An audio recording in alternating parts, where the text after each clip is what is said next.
No topo das nuvens mais altas, o mestre Fen observava o mundo abaixo com a serenidade de um deus. Ao seu lado, a gigantesca baleia celestial nadava calmamente pelas correntes de energia espiritual. Durante séculos, o pavilhão Lanchil floresceu sob a proteção dessa criatura mítica. De repente, a atmosfera pacífica foi quebrada por um tremor que sacudiu as próprias fundações do céu. Os olhos da baleia celestial, outrora azuis como o mar, tornaram-se subitamente roxos e cruéis. Sem qualquer aviso, a besta soltou um rugido ensurdecedor que rasgou o tecido do espaço. Fan sentiu uma dor agonizante quando as presas de energia de seu próprio animal de estimação o atravessaram. Ele tentou canalizar sua alma para se defender, mas a traição foi profunda demais. Enquanto seu corpo caía em direção ao abismo, a risada de um inimigo oculto ecoou no vento. A consciência do grande mestre apagou-se no frio silêncio da morte definitiva. Muitos anos depois, em um vilarejo lamacento e esquecido, um jovem abriu os olhos com um susto. Lu sentia como se sua cabeça estivesse sendo dividida por memórias que não lhe pertenciam. Ao olhar para suas mãos, ele percebeu que elas eram pequenas e calejadas pelo trabalho braçal. "Eu não deveria estar morto?" sussurrou ele, com uma voz que soava estranha aos seus próprios ouvidos. Ele olhou para o reflexo no espelho quebrado e viu o rosto de um adolescente desconhecido. Lentamente, a verdade começou a se assentar. A alma do mestre Fen havia reencarnado. Ele tentou sentir sua antiga energia, mas encontrou apenas um núcleo espiritual vazio e fraco. Este corpo é um lixo absoluto para o cultivo, pensou ele com uma ponta de irritação. Lu saiu da cabana e deparou-se com uma vila em estado de extrema pobreza. As pessoas ao redor pareciam oprimidas e olhavam para o chão com medo. Ele precisava saber quanto tempo havia passado desde a sua queda no céu. "Ancião, o que aconteceu com o grande pavilhão Lanchil?" perguntou ele com cautela. O velho soltou um suspiro pesado e apontou para as ruínas distantes nas montanhas. A seita que outrora governava o mundo agora não passava de um cemitério de memórias. "O mestre Fen morreu, e sua baleia tornou-se um demoníaco que devora almas", explicou o ancião. Lu sentiu um calafrio percorrer sua espinha ao ouvir sobre o destino de sua amada fera. "Alguém deve ter manipulado o selo espiritual da baleia para me derrubar." De repente, um grupo de jovens brutamontes se aproximou, rindo da aparência frágil de Lu. "Ora, se não é o lixo do Lu tentando agir como um estudioso", gritou o líder do bando. Lu não se moveu, seus olhos avaliando cada movimento dos agressores com precisão mestre. "Saiam do meu caminho se quiserem continuar respirando", disse ele com uma autoridade gelada. Os valentões hesitaram por um segundo, sentindo uma pressão invisível que não sabiam explicar. O líder avançou com um soco pesado, mas Lu desviou com um movimento mínimo e elegante. Usando apenas a ponta dos dedos, Lu atingiu um ponto de pressão no pescoço do homem. O brutamonte caiu instantaneamente, paralisado e sem fôlego, no chão lamacento. Os outros dois fugiram aos gritos, temendo que Lu tivesse usado algum tipo de feitiçaria proibida. Lu sentiu seu novo corpo fraquejar, o esforço de usar energia espiritual quase o desmaiando. Ele sabia que precisava de recursos se quisesse recuperar seu poder e salvar sua baleia. Ao longe, um pequeno cão peludo observava a cena com olhos que pareciam inteligentes demais. O animal carregava um pequeno amuleto no pescoço com o símbolo do pavilhão Lanchil. "Se a seita caiu, quem ainda carrega este emblema?", pensou Lu com urgência. O cão latiu uma vez e correu em direção à floresta sombria que cercava o vilarejo. Sem hesitar, o jovem mestre reencarnado seguiu o animal para dentro das sombras. Mal sabia ele que estava sendo vigiado por algo muito maior e mais perigoso entre as árvores. Um rugido abafado ecoou, e Lu percebeu que o amuleto não era um convite, mas uma armadilha. O brilho sinistro do amuleto pulsava ritmicamente contra a palma da mão de Lu, revelando a farsa daquele convite. Ele rapidamente guardou o objeto e se esquivou para trás de uma rocha coberta de musgo ao ouvir passos pesados.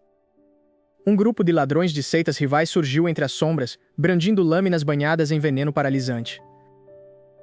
Lu percebeu que seu corpo atual ainda era fraco demais para um confronto direto contra tantos oponentes armados. Ele precisava de um aliado de peso, algo que pudesse equilibrar as forças naquela noite perigosa. O peixe-gato Zinyan, uma criatura mística conhecida por sua fúria territorial, habitava as profundezas daquelas águas turvas. Usando uma técnica de murmúrio espiritual de sua vida passada, Lu começou a entoar um cântico de submissão milenar.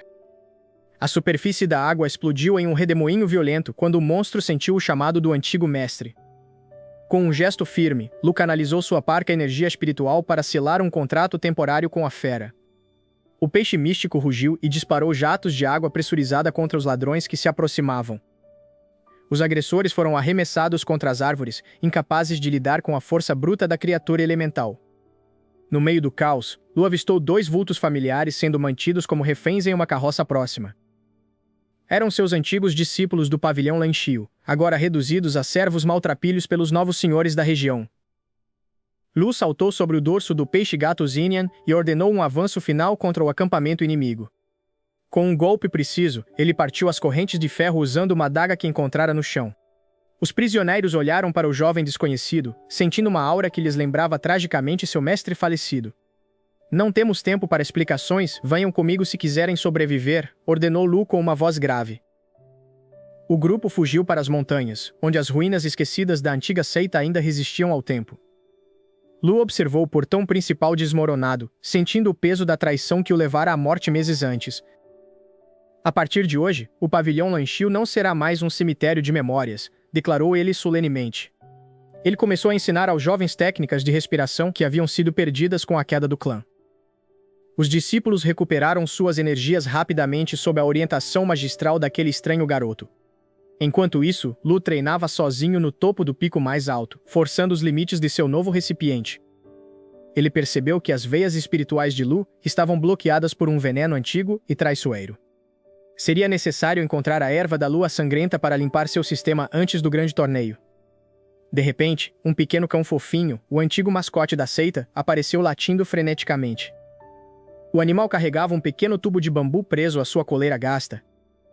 Lu abriu a mensagem e sentiu seu sangue gelar ao ler o conteúdo escrito em tinta carmesim. A seita da Baleia Negra, liderada por seu traidor, estava convocando todas as pequenas fações para um juramento de sangue. Se ele não comparecesse como representante do pavilhão Lanchio, a seita seria oficialmente banida para sempre. Lu passou a noite inteira forjando armas simples, mas infundidas com sua técnica superior. Ao amanhecer, seus discípulos estavam armados e prontos para a jornada que definiria seus destinos. Eles marcharam em direção à ilha do torneio flutuante, um lugar onde a magia e a morte caminhavam lado a lado. No caminho, Lu sentiu uma presença familiar e maligna observando-os de longe. Uma silhueta gigantesca cruzou o céu, projetando uma sombra imensa sobre a terra. Era sua antiga baleia espiritual, agora corrompida e servindo ao seu assassino. Lu não demonstrou medo, apenas um desejo ardente de justiça que queimava em seu âmago. Aguarde um pouco mais, velha amiga, eu logo te libertarei desse pesadelo, sussurrou ele. Eles chegaram à entrada do torneio, onde centenas de guerreiros já se aglomeravam. Um oficial de registro barrou sua entrada, olhando para o símbolo do pavilhão Lanchio com desprezo. Seitas mortas não têm lugar aqui, a menos que você queira servir de alvo para os novatos, disse o guarda rindo. Lu apenas sorriu, e uma aura de pressão espiritual tão intensa emanou dele que o guarda caiu de joelhos. Prepare o pergaminho de inscrição, ou prepare-se para ser a primeira baixa deste torneio, ameaçou Lu. Mas antes que o guarda pudesse responder, uma voz feminina fria ecoou do topo das muralhas, chamando o nome de Lu com uma familiaridade aterrorizante. A voz no topo da muralha pertencia à comandante Mei, uma antiga discípula que agora servia aos traidores. Ela olhou para Lu com um desprezo que escondia uma profunda incerteza. Lu ignorou a provocação e caminhou firmemente em direção ao centro da arena do torneio. O pavilhão Lanchio era o menor grupo presente, mas a aura de Lu comandava o respeito de todos. O primeiro oponente saltou para a plataforma, empunhando uma lança coberta de chamas negras. Lu não desembainhou sua espada, apenas aguardou o ataque com os olhos fechados. Quando a lança se aproximou, uma onda de água surgiu do nada para extinguir as chamas. O peixe-gato Zenian manifestou sua forma espiritual, rugindo para o céu da arena. Os juízes do torneio levantaram-se em uníssono ao reconhecerem a técnica proibida. Lu apontou para o camarote real, onde o traidor que causou sua morte estava sentado. O príncipe Wu, o homem que subornou a baleia espiritual de Fan, empalideceu instantaneamente. Meus amigos do pavilhão Lanchio avançaram para derrotar os guardas que tentavam cercá-los. Uma barreira de energia espiritual foi erguida, isolando o campo de batalha do resto do mundo. Lu começou a canalizar o conhecimento de sua vida passada em um único golpe. O céu escureceu enquanto a alma do mestre Fan começava a se sobrepor ao corpo de Lu. O traidor Wu ordenou que sua própria besta, uma fênix de fogo, atacasse Lu sem piedade. Zenian saltou no ar, criando um turbilhão de água para colidir com a fênix. Lu gritou a verdade sobre o massacre da seita para que todos os clãs ouvissem. A multidão começou a murmurar, percebendo que a história oficial era uma mentira. Lu sacou a espada enferrujada que carregava, e ela brilhou com um metal celestial. Ele executou o passo do dragão das marés, movendo-se mais rápido do que o olho humano podia acompanhar. O príncipe Wu tentou fugir, mas a água de Zenian bloqueou todas as saídas. Lu apareceu diante dele, a ponta da espada encostada na garganta do traidor. Eu confiei em você como um irmão, e você me deu veneno em troca. Wu implorou por misericórdia, alegando que a baleia espiritual o forçou a fazer aquilo. Nesse momento, a baleia gigante apareceu no céu, mas não para atacar. A baleia emitiu um canto triste, revelando que estava sob um feitiço de controle mental todo esse tempo. Lu estendeu a mão e o vínculo espiritual entre o mestre e o animal foi restaurado.